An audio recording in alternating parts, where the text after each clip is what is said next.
I would also like to put a little bit of a context. So my mom is 66 years old, and she has been over the last 30 years.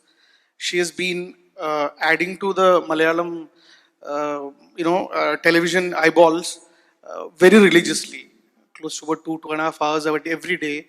She's been adding to the GRPs of Asianet and Surya and all of that very religiously every single day, right? And last year, what happened was that my dad is a very ardent cricket fan.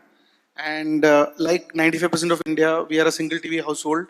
So my dad took the remote and said, nothing doing, I want to watch the match.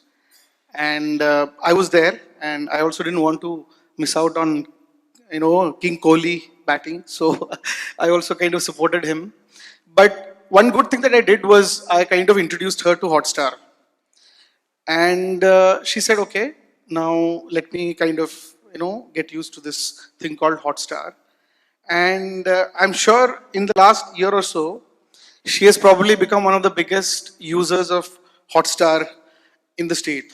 There you have an answer. You know, Additional input for the previous so panel. and so there is this peaceful coexistence of Asianet and Surya, which she has been consuming for the many long years.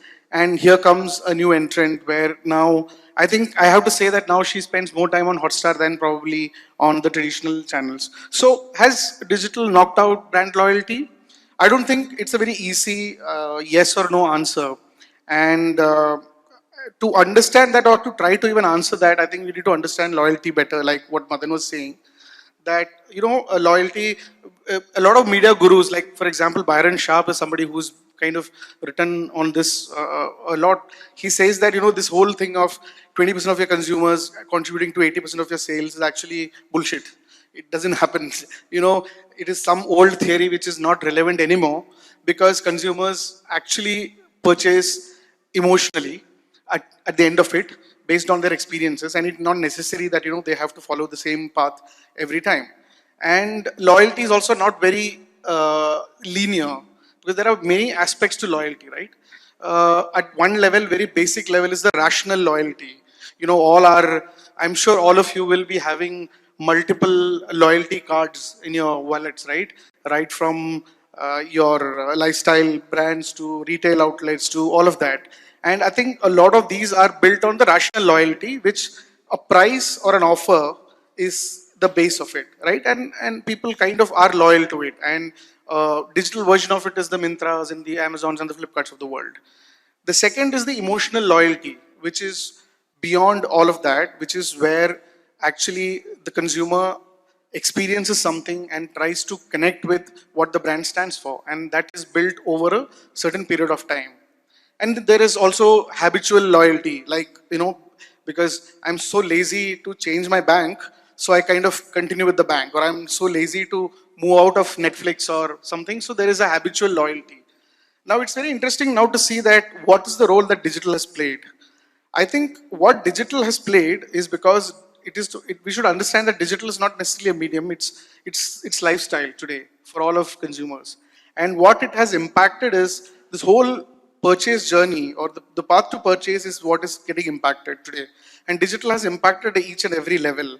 So there is this buzzword going on today that it's called friction. So Facebook calls it as zero friction, right?